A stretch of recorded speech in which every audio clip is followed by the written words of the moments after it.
네, 안녕하십니까. 저는 분당차병원 혈액조형내과 문용화 교수입니다. 안녕하세요. 저는 새로운 김슬기라고 합니다.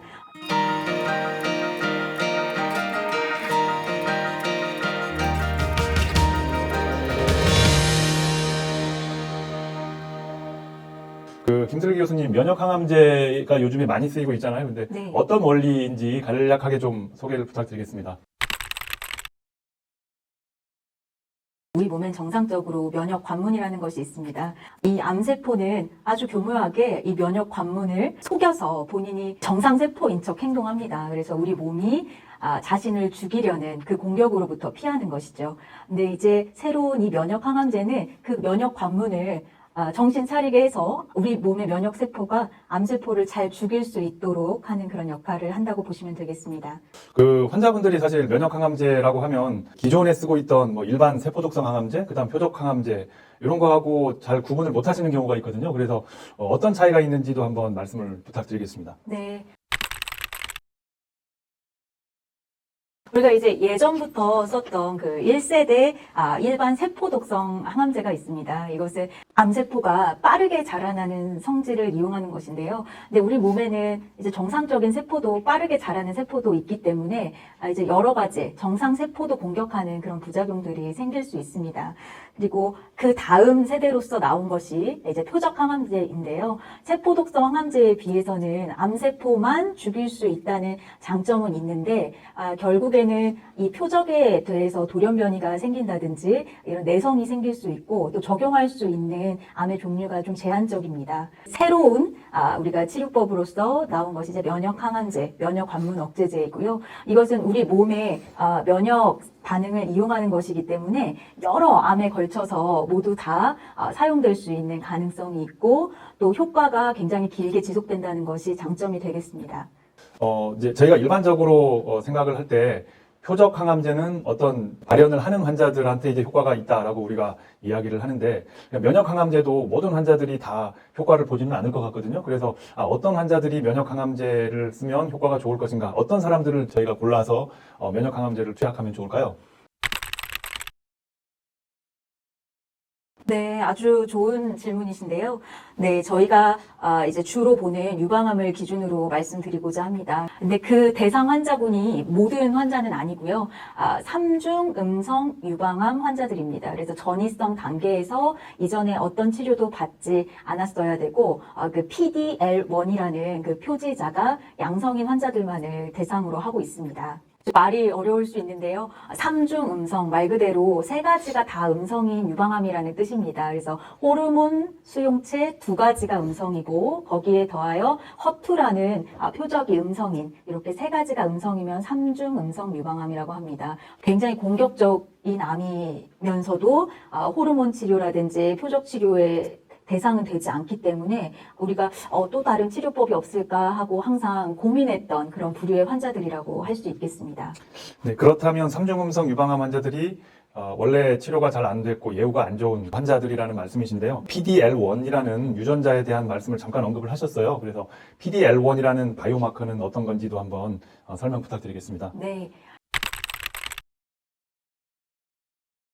이 암세포가 PDL1이라는 이제 가면을 사용합니다. 그래서 자기가 정상세포인 척 행동하는 거죠. 근데 이 면역 항암제의 원리가 주로 이 PDL1의 역할을 무력화하는 것입니다. 그래서 3중 음성 유방암 환자 중에서도 PDL1이 양성인 이런 환자들이 더 효과가 높게 나올 수 있는 가능성이 있는 것이죠. 네, 잘 알겠습니다. 그렇다면 면역 항암제를 이용해서 했었던 임상시험 결과들에서 혹시 얼마나 효과가 좋았는지 혹시 데이터를 간략하게 좀 말씀을 해주시겠습니까? 그래서 항상 저희가 근거 중심으로 치료를 하는데요. 제가 말씀드릴 연구는 키노트 355라는 연구입니다. 그래서 이 연구에서도 그 PDL1이 양성인 3중 음성 유방암 환자를 대상으로 하였는데 이제 결론적으로 암 진행 위험을 35% 정도 낮추는 아주 놀라운 결과를 보였습니다. 이렇게 면역 항암제를 병용하여서 투약했을 때 암 진행 요 기간을 4개월 정도 늘리는 효과가 있었습니다. 그리고 생존 기간 또한 7개월 정도 늘리는 효과가 있어서 이 연구를 바탕으로 우리나라에서도 식약처 허가가 되었습니다. 네, 이렇게 좋은 효과를 보이는 면역 항암제. 근데 혹시 우리가 주의해야 되는 어떤 부작용 같은 게 있을까요? 부작용이 적지만 없는 것은 아닙니다. 흔한 것이 이제 호르몬 이상들, 갑상선 기능 이상이라든지 부신 피질 호르몬 기능 이상 같은 것들이 한 10% 정도 환자에서 나타난다고 되어 있고요. 그리고 흔하지는 않지만 심한 폐렴, 심한 장염 이런 것들도 한 1% 정도 환자에서 나타날 수는 있습니다. 네, 그런데 교수님, 유방암에서 면역 항암제와 세포 독성 항암제를 같이 병합해서 사용하지 않습니까? 네. 그런데 부작용을 줄이려면 면역 항암제 단독만 사용하면 안 되는지 묻는 환자들이 그렇죠. 많아요. 네, 예. 저도 뭐 그런 질문을 많이 받습니다.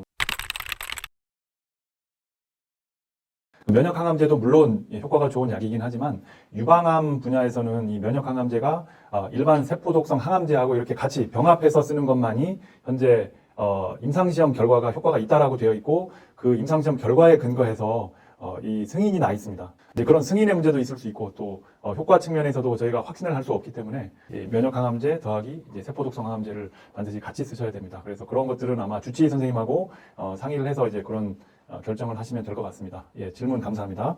혹시 이제 예전에 면역 항암제를 써서 기억에 남는 분이 혹시 있으신가요? 56세 여자 환자분이었습니다. 그래서 2013년에 유방암 2기로 수술한 다음에 한 7년 정도 뒤에 3중 음성 타입으로 재발한 경우였습니다. 가슴 벽에 굉장히 큰 덩어리가 있어서 환자는 일단 통증이 너무 심했습니다.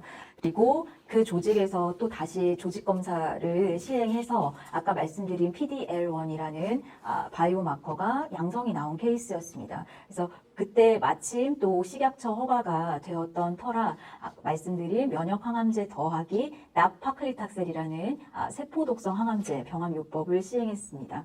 근데 이제 환자가 가장 먼저 말하는 것이 통증이 월등히 줄었다고 하더라고요. 그래서 통증이 줄면서 또 사진으로 봤을 때에도 가슴벽에 있는 암덩어리가 거의 30% 이상 줄은 것을 확인할 수 있었습니다. 그래서 그 환자는 2020년부터 거의 지금까지 잘 외래에 다니고 계십니다. 네, 굉장히 다행스러운 이제 환자 케이스였네요. 오늘 김슬기 교수님 여러 가지 면역 항암제에 대한 정보들 이제 말씀을 해주셔서 너무 감사하고요. 마지막으로 우리 시청자분들 그리고 환자분들께 격려의 말씀을 좀 부탁드리겠습니다. 네. 이게 전이암이라고 하면 처음에 많이 우울하고 또 실망을 많이 하십니다. 근데 그러한 상황 자체가 사실 변하는 것은 아니기 때문에 본인의 삶을 영위하시면서 잘 살아가실 수 있도록 바라겠고요. 먼 미래를 걱정하기보다는 하루하루 이렇게 잘 버티실 수 있도록 저희도 응원하겠습니다. 그래서 분당차병원 혈액종양내과는 항상 여러분 곁에 있습니다. 네, 좋은 말씀 감사하고요. 그리고 이 시청자분들도 오늘 혹시 저희가 답변해드리지 못한 궁금한 사항이 있으면 댓글 꼭 남겨주시기 바랍니다. 앞으로 김슬기 교수님이 이 차병원 혈액종양내과에서 이제 큰 역할을 해주시기를 기대를 합니다. 감사합니다. 감사합니다.